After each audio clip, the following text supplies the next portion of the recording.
تبارك الذي جعل في السماء بروجا وجعل فيها سراجا وقمرا منيرا وهو الذي جعل الليل والنهار خلفة لمن أراد أن يذكر أو أراد شكورا وعباد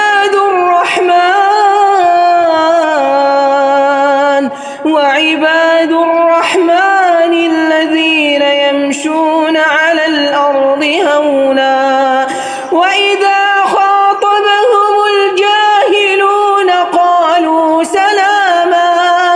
والذين يبيتون لربهم سجدا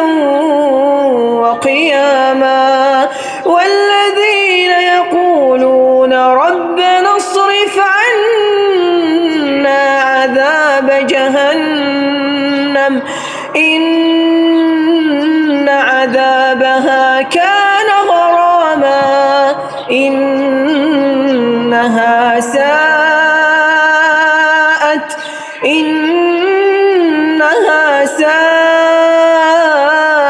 مستقرا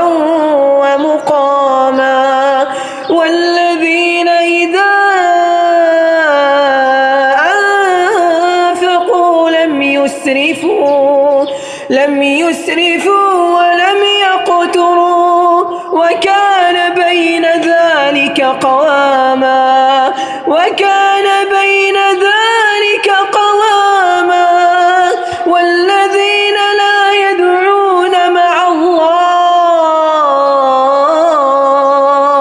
والذين لا يدعون مع الله إلها آخر ولا يقتلون النفس التي حرم الله إلا بالحق ولا يزنون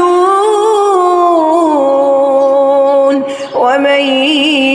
يفعل ذلك يلقى أثاما يضاعف له العذاب يوم القيامة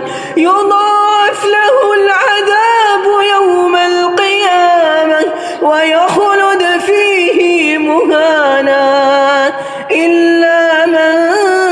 تاب وآمن وعمل عملا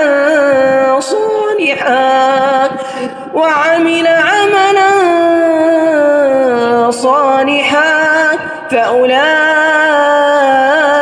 يبدل الله سيئاتهم حسنات وكان الله غفورا رحيما ومن تاب وعمل صالحا فإنه يتوب إلى الله متابا والذين لا يشهدون الزور وإذا مروا باللغو مروا كراما والذين إذا ذكروا بآيات ربهم لم يخروا عليها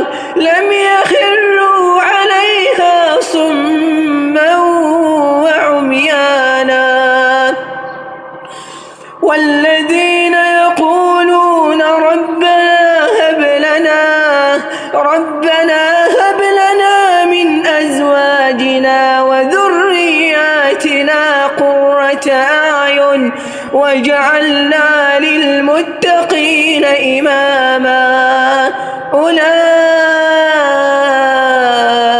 يجزون الغرفة بما صبروا ويلقون فيها تحية وسلاما.